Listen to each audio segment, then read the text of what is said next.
أعوذ بالله من الشيطان الرجيم. بسم الله الرحمن الرحيم. الحمد لله نحمده ونستعينه ونستغفره ونؤمن به ونتوكل عليه ونعوذ بالله من شرور أنفسنا ومن سيئات أعمالنا. من يهده الله فلا مضل له ومن يضلل فلا هادي له ونشهد أن لا إله إلا الله وحده لا شريك له ونشهد أن سيدنا ومولانا محمدا عبده ورسوله وصلى الله تعالى على خير خلقه محمد وعلى آله وأصحابه أجمعين. أما بعد، فقد قال الله تبارك وتعالى في القرآن المجيد والفرقان الحميد: أعوذ بالله من الشيطان الرجيم. بسم الله الرحمن الرحيم. قد أفلح المؤمنون الذين هم في صلاتهم خاشعون والذين هم عن اللغو معرضون والذين هم للزكاة فاعلون والذين هم لفروجهم حافظون إلا على أزواجهم أو ما ملكت أيمانهم فإنهم غير ملومين فمن ابتغى وراء ذلك فأولئك هم العادون والذين هم لأماناتهم وعهدهم راعون والذين هم على صلواتهم يحافظون أولئك هم الوارثون الذين يرثون الفردوس هم فيها خالدون. صدق الله العظيم وصدق رسوله النبي الكريم ونحن على ذلك لمن الشاهدين والشاكرين والحمد لله رب العالمين.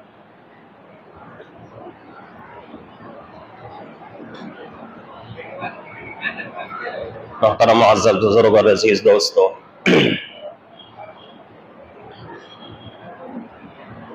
بڑی مبارک راتیں چل رہی ہیں. تاخراتوں میں جاگنا، اللہ کی عبادت کرنا، یہ بڑی خوش نصیبی کی بات ہے. اور اللہ رب العزت ہر ایک کو اس کی توفیق نہیں دیتے. جسے اللہ اپنا قریب بنانا چاہتے ہیں، جس بندے سے اللہ محبت کرتے ہیں، اسی آدمی کو اللہ رب العزت ان چیزوں کی توفیق دیتے ہیں. رمضان کا مبارک مہینہ ہم لوگوں کو ملا، شروع ہوا. روزے ہم لوگ اہتمام سے رکھتے تھے، تراویح اہتمام سے پڑھتے تھے. دیکھتے دیکھتے رمضان ختم ہونے والا ہے. زیادہ سے زیادہ 5 یا 6 روزے بچے ہوئے ہیں. 30 تاریخ اگر ہو جائے تو 6 روزے ہوں گے. 29 تاریخ اگر ہو تو 5 روزے ہوں گے. تراویح بھی ایسی ہی ہے، 5 یا 6 تراویح بچے ہوئے ہیں. تاخراتیں شروع ہو چکی ہیں، 2 تاخراتیں گزر چکی. آج کی رات تیسری تاخرات ہے. اللہ کے نبی پاک صلی اللہ علیہ وسلم کا حکم ہے حدیث کے اندر کہ شب قدر اللہ رب العزت نے رمضان کے اخیر عشرے کی تاخراتوں میں رکھا ہے. تو اس کو اخیر عشرے کی تاخراتوں میں تلاش کرو. اور حدیثوں کے اندر یہاں تک بتایا گیا ہے کہ وہ مسلمان بڑا خوش نصیب ہے جس کو زندگی میں کم از کم ایک شب قدر ایسی مل جائے جس میں مسلمان جا کر اللہ کی عبادت کر لے. 80 پر 3 برس سے بھی زیادہ راتوں میں جا کر اللہ کی عبادت کرنے سے جتنا ثواب ہم کو ملتا ہے اتنا ثواب شب قدر میں جا کر اللہ کی عبادت کرنے سے ملتا ہے. اب ہم تعلیم میں سنتے رہتے ہیں، بیانات میں سنتے رہتے ہیں کہ شب قدر کی تلاش کرنا ضروری ہے اور تاخراتوں میں جاگنا ہے. تاخراتوں میں جاگیں گے تو شب قدر ملے گی. مسئلہ یہ آتا ہے کہ بھئی جاگنا تو ہے لیکن کب تک جاگیں، کیسے جاگیں؟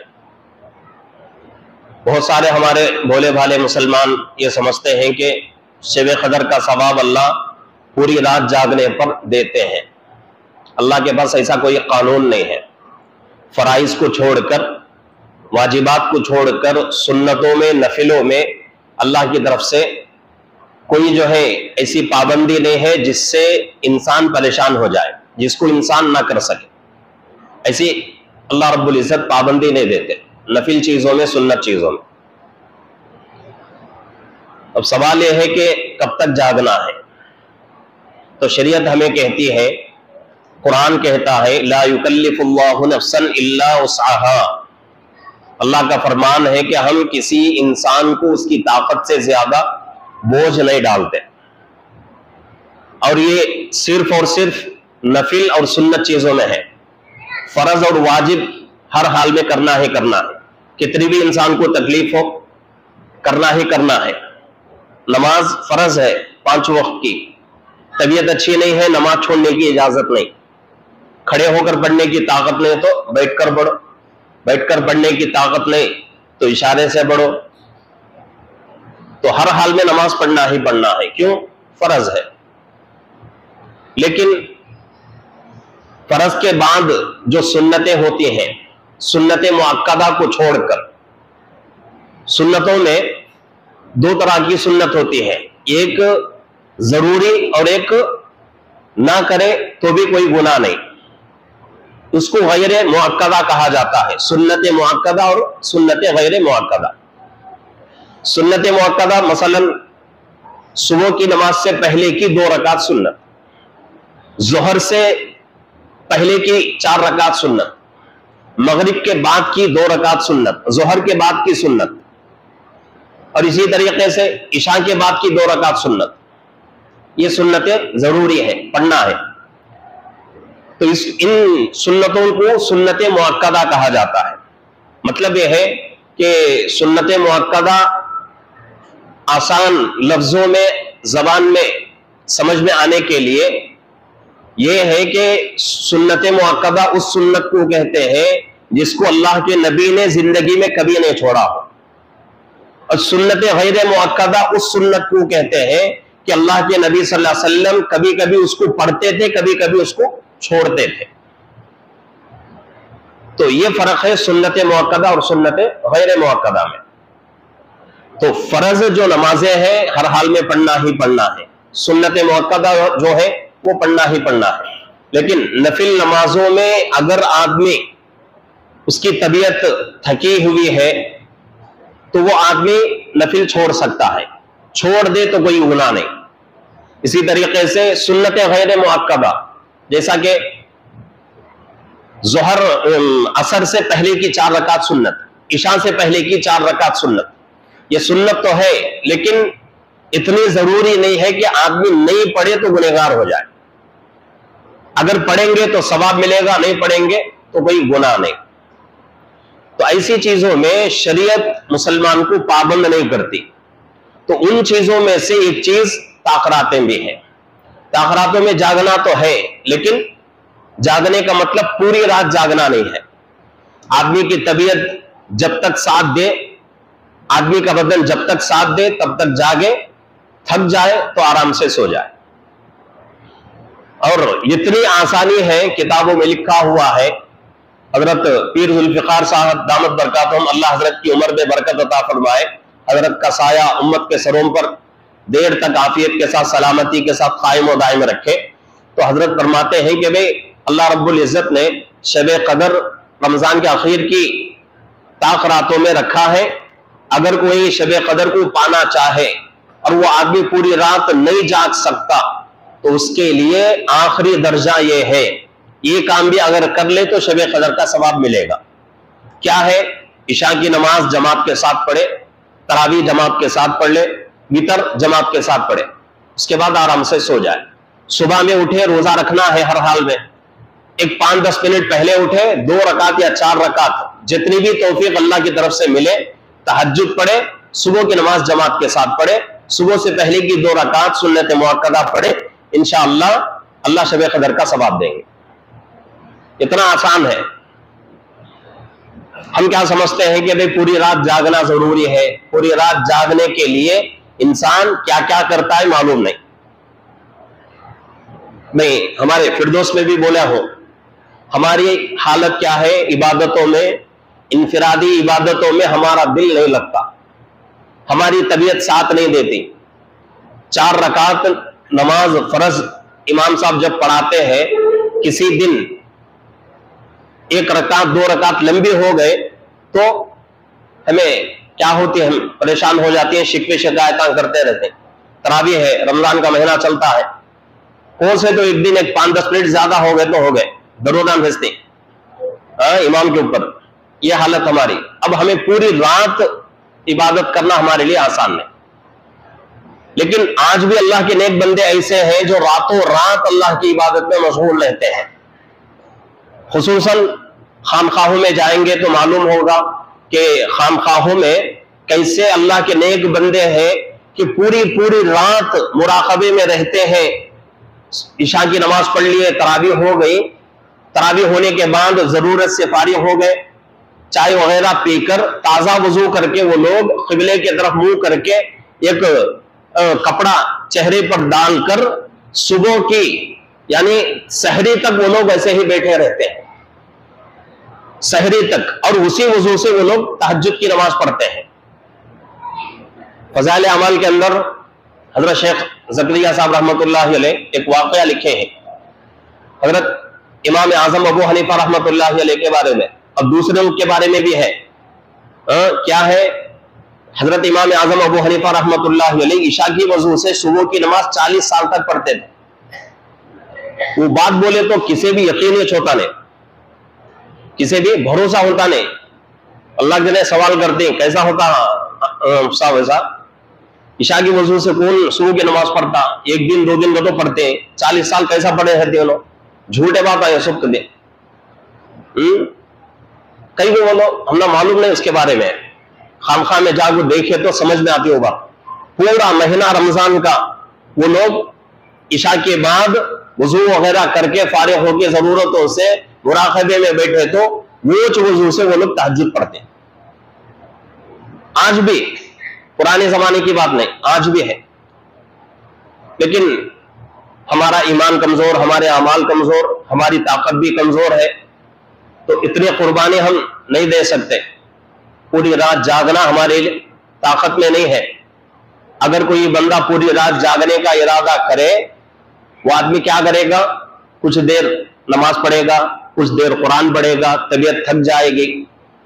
اب دل میں نیت کر لیا پوری رات جاگنا بول کر، کتنا وقت نماز پڑھتا آدمی، کتنا وقت قرآن پڑھ سکتا؟ 1 آدھا گھنٹہ، اس کے بعد بیٹھ کر باتیں کرنا، ادھر ادھر کے باتیں، نہیں تو بازاروں میں پھرتے رہنا، گھومتے رہنا، ایسا ہمیں رات گزارتے۔ شریعت اس سے منع کرتی ہے۔ قرآن میں کہیں بھی ایسا حکم نہیں ہے، حدیث کے اندر کسی حدیث میں ایسا حکم نہیں ہے۔ 2 رکعت پڑھنے کی طاقت ہے 2 رکعت پڑھ کو سونا، 4 رکعت پڑھنے کی طاقت ہے تو 4 رکعت پڑھ کو سو جانا، لیکن صبح میں اٹھ کر تہجد پڑھنے کی کوشش کرنا۔ اگر تہجد نہیں پڑھ سکے تو صبح کی نماز جماعت کے ساتھ پڑھنا یہ فرض ہے۔ اتنا اگر کر لیے تو شب قدر کا ثواب ہم کو ملتا۔ تو یہ تیسری تاخرات ہے ہماری۔ 2 تاخراتیں کیسے گزرے معلوم نہیں۔ اگر ان تاخراتوں میں ہمارے سے غلطی ہو گئی جاگنے میں، عبادتوں میں، تو اس تاخرات میں خوب اللہ سے توبہ استغفار کریں اور اس گناہ کو معافی کرانے کی کوشش کریں۔ اور آگے 2 تاخراتیں آئیں گی، جمعرات کو 1 اور ہفتے کو 1۔ وہ 2 تاخراتوں میں سنت کے مطابق جاگنے کی کوشش کر اور خوب اللہ سے توبہ استغفار کرنا۔ رمضان کا مبارک مہینہ اللہ کئی کو دیتے ہیں، کیا واسطے دیتے بولو؟ یہ ٹریننگ ہے۔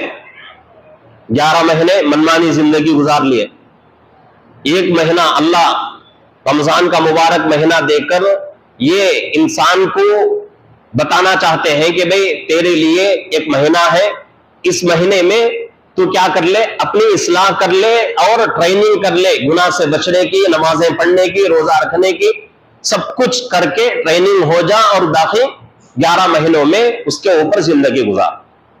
اس مقصد سے اللہ دیتے ہیں۔ لعلکم تتقون، قرآن بولتا ہے روزے فرض کر دیے گئے، کیا واسطے؟ تاکہ تم لوگ کیا ہو جاؤ؟ متقی بن جاؤ۔ متقی کا مطلب کیا؟ اللہ کا ڈر تمہارے اندر آ جائے، اللہ کا خوف تمہارے اندر آ جائے، روزوں کا مقصد ہے یہ۔ تو روزے، یہ رمضان کا مہینہ ایک ٹریننگ کا زمانہ ہے ہمارے لیے، تو اس لیے خوب اس مہینے میں ٹریننگ ہونا۔ آدھے سے زیادہ مہینہ گزر گیا، 5 یا 6 روزے بچے ہوئے ہیں، تو ان روزوں کو غنیمت سمجھ کر سنت کے مطابق روزہ رکھے اور شریعت کے مطابق وقت گزارے، خوب اللہ سے توبہ استغفار کرے، اللہ سے مدد مانگے، اور آگے زندگی میں نیک توفیق اللہ سے مانگے۔ اللہ سے امید ہے کہ اللہ رب العزت ہماری دعاؤں کو قبول کریں گے، اور اللہ رب العزت جیسا ہم چاہتے ہیں ویسا اللہ توفیق دیں گے، کریں گے۔ اب شروع میں کچھ آیتیں قرآن کی تلاوت کیا، میں اس کا ترجمہ کر دوں اور کچھ ضروری باتیں بولتا ہوں۔ یہ سورہ مومنون کی شروع کی آیتیں ہیں، 18ویں پارے کی شروع کی آیتیں۔ ان آیتوں میں اللہ رب العزت مسلمانوں کو ایک میسج دیتے ہیں، ایک سبق دے رہے ہیں کہ مسلمان کس طرح زندگی گزارے، مسلمان کے اندر کیا صفات ہونا چاہیے، کیا اچھی عادتیں ہونا چاہیے، اللہ رب العزت اس کا ذکر یہاں کر رہے ہیں۔ یہ سورہ جو ہے 6 اس کے رکوع ہیں، اور یہ سورہ مکی سورہ ہے۔ اللہ کے نبی صلی اللہ علیہ وسلم کی پوری زندگی 2 طرح کی ہے، ایک مکی زندگی اور ایک مدنی زندگی۔ قرآن کی سورت بھی 2 طرح کی ہے، ایک مکی سورت اور ایک مدنی سورت۔ مکے میں ہوتے ہوئے جو سورے نازل ہوئے، جو قرآن کی آیتیں نازل ہوئی، اسے کیا بولتے؟ مکی سورے، مکی آیتیں بولتے۔ مدینے کو جانے کے بعد جو سورے اور جو قرآن نازل ہوا اسے کیا بولتے؟ مدنی سورے اور مدنی آیتیں بولتے۔ تو یہ سورہ مکی سورہ ہے، مکے میں ہوتے ہوئے نازل ہوا۔ اور کب نازل ہوا؟ مکی سورے 80 پر 5 سورے ہیں، 80 پر 5 سورے قرآن شریف میں ایسے ہیں جو اللہ رب العزت نے مکہ المکرمہ میں نازل فرمایا۔ ان 80 پر 5 سورتوں میں سے اس سورت کا نمبر 70 پر 4 ہے، یعنی کہ مکی زندگی کے آخر کے 2 سالوں میں یہ سورہ جو ہے نازل ہوا۔ تو اس کے شروع کے آیتوں میں اللہ رب العزت جو ہے کچھ صفات بیان کر رہے ہیں، کل مکمل جو ہے 7 صفات ہے۔ کوئی چیز ہمیں خریدنا ہے بازار جا کر، تو اس کی ہمیں کوالٹی چیک کرتے ہیں، بھئی وہ چیز اچھی ہے نہیں، اچھی ہے تو لیتے، اچھی نہیں رہے تو لیتے نہیں۔ کیا واسطے؟ اچھی چیز نہیں ہے، پیسہ ہمارا جاتا ہے، پیسہ جا کر بھی کیا واسطے خراب چیز لینا، اچھی چیز لیں گے بول کر ہر انسان سوچتا۔ تو اللہ رب العزت بھی ہر انسان کا اللہ کے پاس اعتبار نہیں، اسی انسان کا اللہ کے پاس اعتبار ہے جس کے اندر اچھے صفات رہتے، جس کے اندر کچھ کوالٹیز رہتے، وہی انسان اللہ کے یہاں قابل قبول ہے، اسی انسان کا اللہ کے یہاں اعتبار ہے۔ تو اس صورت میں شروع آیتوں میں 7 صفات اللہ بیان کر رہے ہیں۔ پہلی صفت قد افلح المؤمنون، قد افلح، افلح کا معنی کامیاب ہونا۔ یہ لفظ جو ہے افلح، اس کا معنی کیا ہے؟ کامیاب ہونا۔ اب حضرات مفسرین تفسیروں میں لکھتے ہیں کہ بھئی کامیابی کیسے؟ افلح میں جو اللہ کامیابی کا ذکر کر رہے ہیں، وہ کامیابی کیسے؟ اس کامیابی کے ملنے کے بعد اب انسان کو کسی طرح کی کوئی پریشانی نہیں رہتی، کسی طرح کا کوئی غم نہیں، کسی طرح کی کوئی تکلیف نہیں۔ اب جب تک زندگی ہے تب تک سکون ہی سکون، جب تک زندگی ہے تب تک پریشانیوں سے نجات، آسانی، برکت ہی برکت۔ ایسی کامیابی کا اللہ یہاں ذکر کر رہے ہیں۔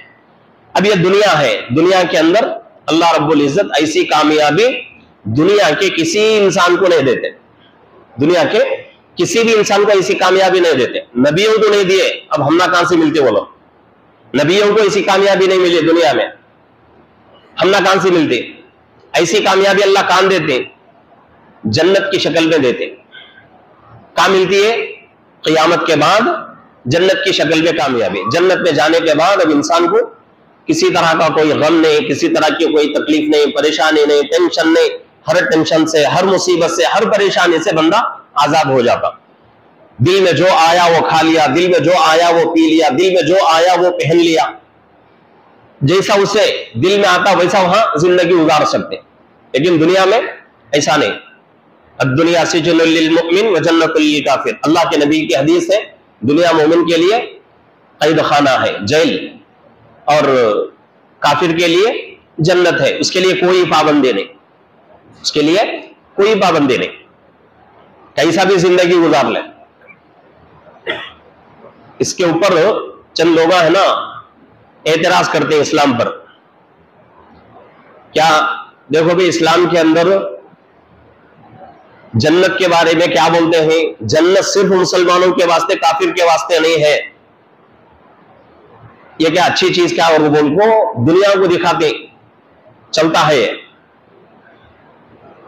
تو اسلام اس کے بارے میں کیا بولتا بھائی, دنیا کے جتنے بھی مذہب ہیں ہر مذہب کے کچھ نہ کچھ قانون ہے, کچھ نہ کچھ رولز ہیں.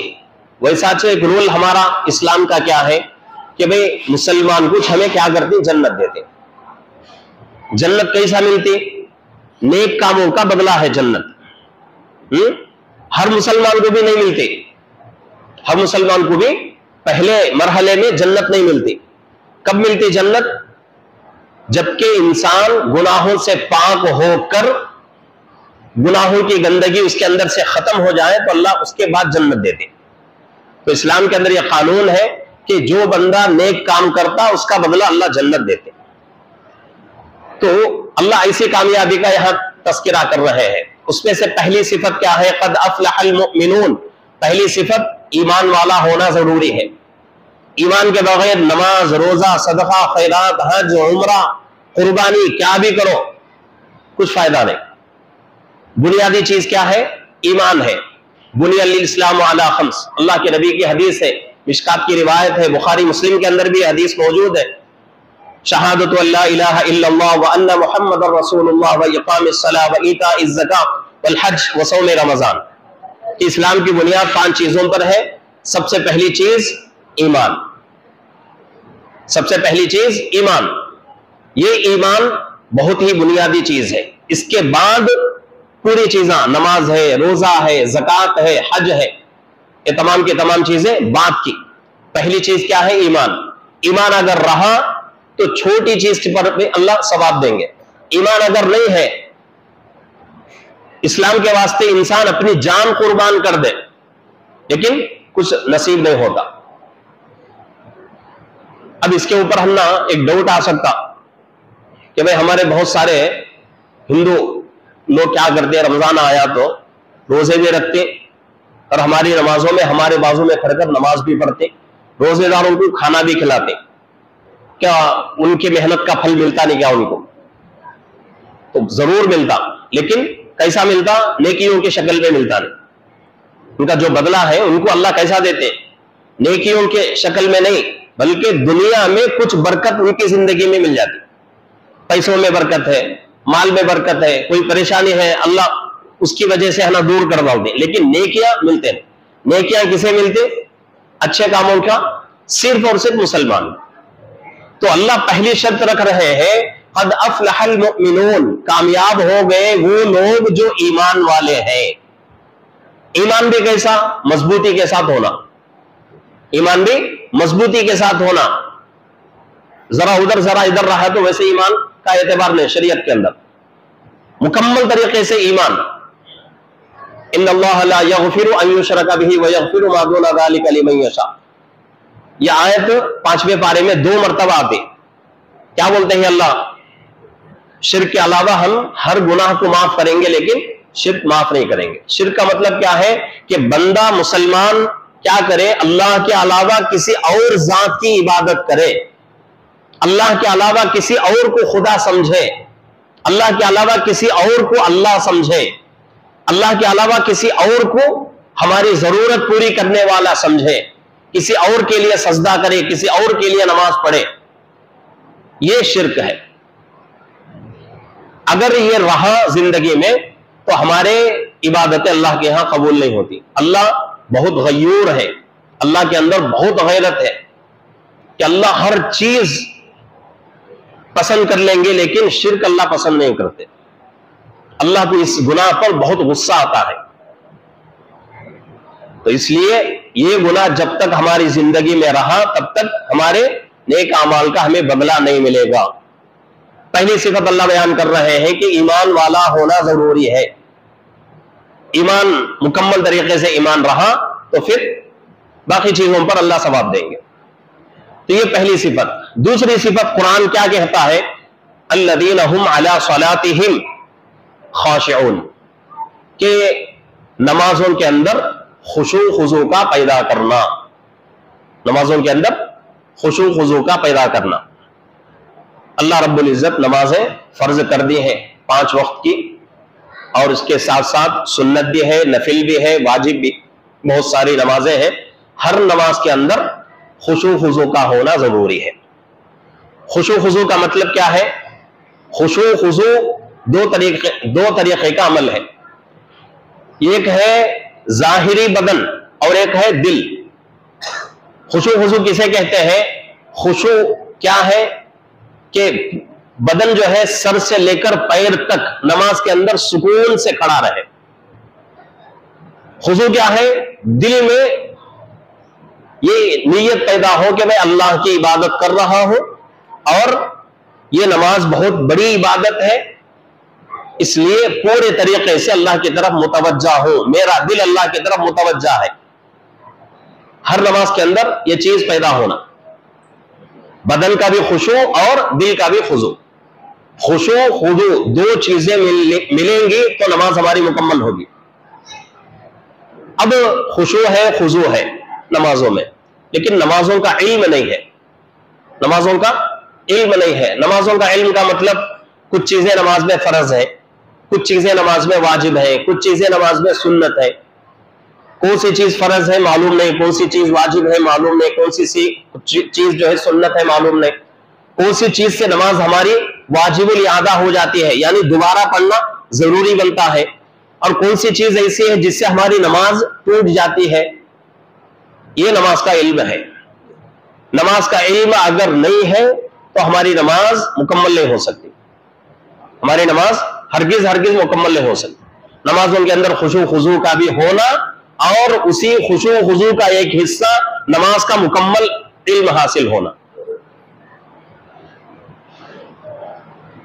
سورہ فاتحہ میں الحمد کا سورے میں کتنے غلطے ہتی کے معلوم نہیں. کون بھی برا سمجھو نہ کو, ہائی سو بات میں بولتا ہوں. الحمد کا سورے میں ہمارے کتنے غلطے ہتی کی معلوم نہیں. ایک مرتبہ ہمیں میسور جاتے تھے, جا کر آتے تھے تو ایک جگہ ہے نا مغرب کی نماز پڑھنے کا اتفاق ہوا, کھیڑا ہو, مغرب کی نماز کے واسطے گئے. امام صاحب آئے, مغرب کی نماز پڑھاتے ہیں. ایاک نعبد و ایاک نستعین, یہ آیت اس میں ہے نا, اس کا مطلب کیا ہے؟ ایاک نعبد, اے اللہ ہم تیری ہی عبادت کرتے ہیں, و ایاک نستعین, اور تجھ ہی سے مدد کا سوال کرتے ہیں. نعبد ہے وہاں, لیکن امام صاحب کیا پڑھتے ہیں؟ نعبد و ایاک نستعین پڑھتے ہیں. صرف نعبد کی جگہ نعبد پڑھے تو نماز ٹوٹ جاتی. معنی کتنا بدلتا معلوم؟ ایاک نعبد, اے اللہ ہم تیری عبادت کرتے ہیں. نعبد, اے اللہ ہم تم سب کی عبادت کرتے ہیں. یعنی کہ یہاں ترجمے میں پہلا کیا ہے؟ ایاک نعبد, اے اللہ ہم تیری عبادت کرتے ہیں. اب کون تو بھی غلط پڑھ کر ایاک نعبد بول دیا تو واحد کی جگہ جمع کا صیغہ آ گیا, یعنی کہ ایک اللہ کے علاوہ اور بھی خدا ہیں جن کی ہم عبادت کر رہے ہیں, یہ مطلب نکلتا. اب مجھے پریشانی شروع ہوگی, کیا کرنا بھائی؟ اب ہمیں نماز توڑے تو فتنہ ہو جاتا, لوگ ہم برا سمجھتے, پوچھتے ہیں کئی کو نماز توڑے. اب انکھیا من کر لے کو نماز پڑھے, ساتیں ہمارے تقریباً 8 ساتیں تھے. میں بولا بھائی نماز ہوئی نہیں ہے, پھر دوبارہ نماز پڑھو.